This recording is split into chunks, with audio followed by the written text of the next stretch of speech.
तो हेलो दोस्तों, आज हम बात करेंगे पंजाब से आई एक खबर के बारे में, जहाँ पे mid day meal workers union ने यह अनाउंस किया है कि वो प्रोटेस्ट करेंगे सरकार के खिलाफ अगर सरकार ने उनकी डिमांड्स पूरी नहीं की तो आज हम समझेंगे कि इन मिड डे मील वर्कर्स की क्या डिमांड है पंजाब सरकार से, और क्या ऐसे डिमांड क्या और स्टेट के वर्कर्स भी कर रहे हैं, और किस टाइप की problems mid day meal workers को झेलनी पड़ती हैं। इस पे हम गहराई से आज बात करने वाले। तो आज का टॉपिक शुरू करने से पहले मेरा नाम प्रियांशु सिंह और मैं आप सबका स्वागत करता हूँ मेरे यूट्यूब चैनल एजम टोट पर। तो चलिए शुरू करते हैं आज की बात आप लोगों के साथ। Let's tend to infinity. Mid day meal workers ने ये डिमांड रखी है पंजाब सरकार से कि उनके सैलरी को पहले बढ़ाया जाए और 5 लाख का हेल्थ इंश्योरेंस दिया जाए। यूनियन की state general secretary Mamta Sharma ji ने डेली हंट के एक रिपोर्टर से बताया कि वो राया स्कूल में मिड डे मील वर्कर के रूप में काम करती हैं। पंजाब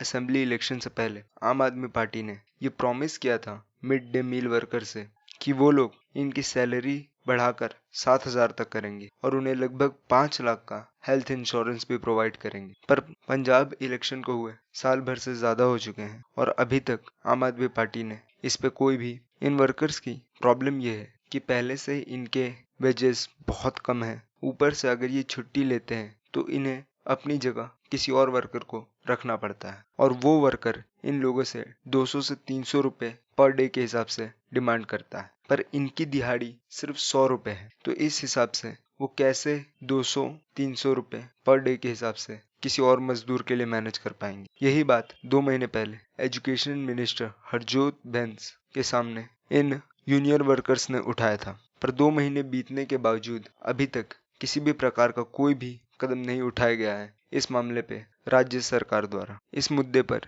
वर्कर का यूनियन कह रहा है कि पंजाब सरकार जानबूझ के इस मैटर में डिले कर रही है। ममता शर्मा जी का कहना है कि कम से कम 10,700 रुपए तो महीने के होने चाहिए इन वर्कर्स को। हेल्थ इंश्योरेंस के साथ साथ जो भी फैसिलिटीज वर्कर को प्रोवाइड की जाती है वो और इम्प्रूव करना चाहिए। अगर हम बात करें कि पंजाब में जिस मील वर्कर यूनियन की हम बात कर रहे हैं, सिर्फ पंजाब के अंदर ही 45,000 से भी ज्यादा वर्कर शामिल हैं और इन वर्कर्स का कहना है कि हम तैयार हैं सड़कों पे उतरने के लिए अगर उनकी मांगे पूरी नहीं की गई। और जिस प्रकार से सरकार इस मैटर को सॉल्व करने में टाइम ले रही है वो और भी नाराज हैं पंजाब सरकार से। चुनाव से पहले कांग्रेस सरकार के मुख्यमंत्री चरणजीत सिंह चन्नी ने 2,300 से बढ़ाकर 3,000 महीने की तनख्वाह कर दिया था इन वर्कर्स की। बट अगर हम बाकी स्टेट से कंपैरिजन करें इनको दी जाने वाली तनख्वाह से तो वो बहुत कम है। बाकी स्टेट में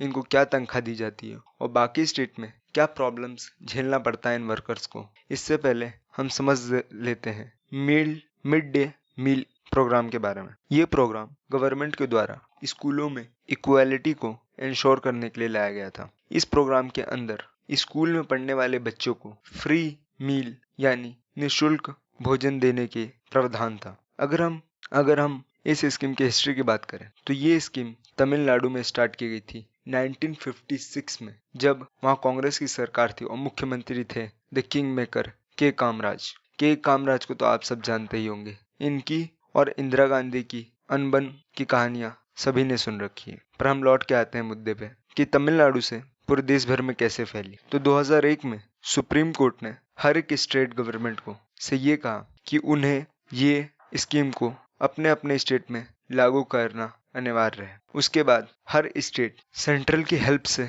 अपने अपने स्टेट में मिड डे मील स्कीम को रन करता है। इस स्कीम के बहुत ही पॉजिटिव इम्पैक्ट देखे गए थे स्कूल के बच्चों में। इस प्रोग्राम के आते ही बच्चों का स्कूल के अंदर एनरोलमेंट और अटेंडेंस बहुत ही तेजी से इंक्रीज हुआ था, खासकर गरीब बच्चों का, क्योंकि अमीर बच्चों के पास तो खाने के और एक अच्छे स्कूल जाने के तो पैसे होते हैं, बट एक गरीब परिवार के बच्चे के पास कई बार खाने के लिए भी सामान नहीं होता। इस स्कीम के लॉन्च के बाद बच्चे पढ़ने के लिए जाए चाहे ना जाए स्कूल, पर खाने के बहाने स्कूल जरूर पहुंच जाते थे। ये स्कीम इसी कारण से रिवोल्यूशनरी रहा पूरे देश में। इस स्कीम ने गरीब बच्चों को सरकारी स्कूलों के प्रति सिर्फ खींचा ही नहीं अपनी ओर, जबकि जो बच्चे कुपोषण पीड़ित थे उनके लिए ये स्कीम एक जीवन दान साबित हुआ। पर इस स्कीम में तो बहुत सी खूबियां थी, पर लागू करने में हर स्टेट ने कहीं ना कहीं बहुत गलतियां की। इस मामले में तमिलनाडु एक एक्सेप्शन साबित होता है,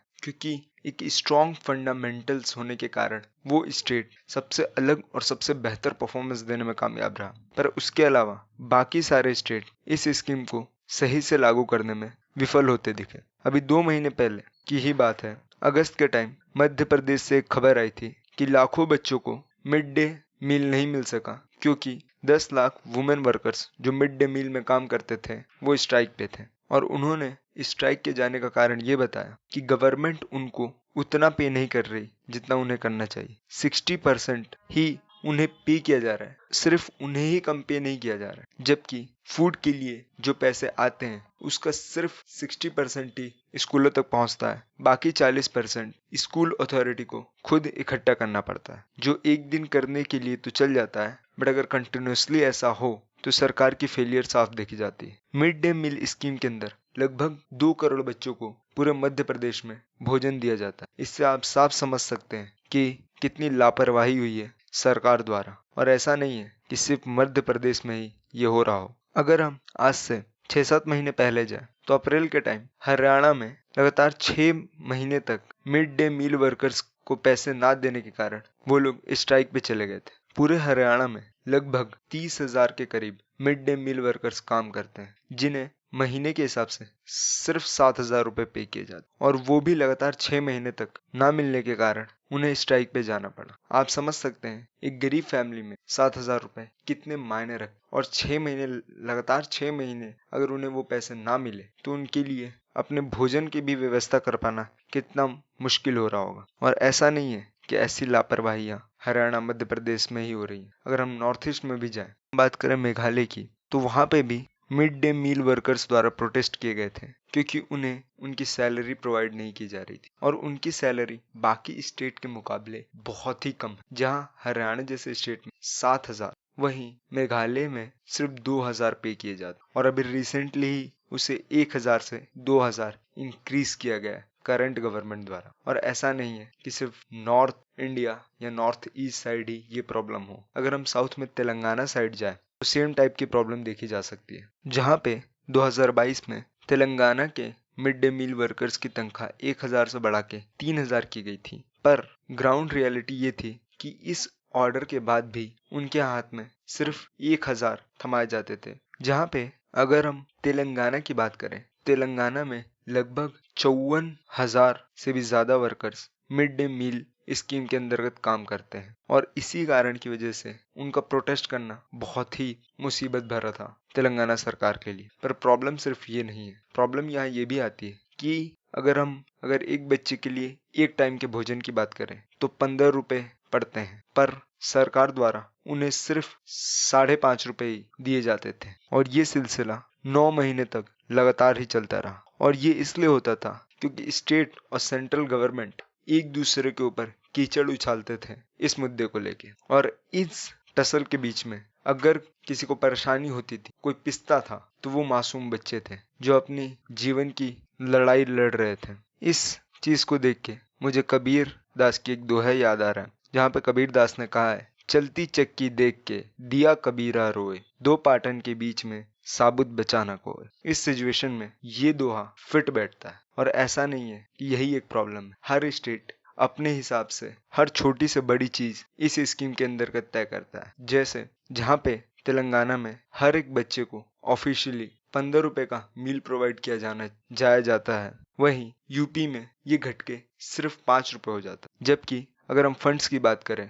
तो तेलंगाना से कहीं ज्यादा फंड्स प्रोवाइड किए जाते हैं यूपी को, उनकी पॉपुलेशन को देखते हुए। बट वो फंड्स कहाँ चले जाते हैं किसी को नहीं पता। तो आज के लिए ये सब देख के हम बस आशा कर सकते हैं कि हमारी सरकार की एक दिन आँख खुले, या जब आप वोट डालने जाए तो इन मुद्दों और इन बच्चों का एक बार शकल देख के जरूर जाए। तो आगे की न्यूज़ के लिए मुझसे जुड़े रहें। तब तक के लिए ओके बाय, गुड लक।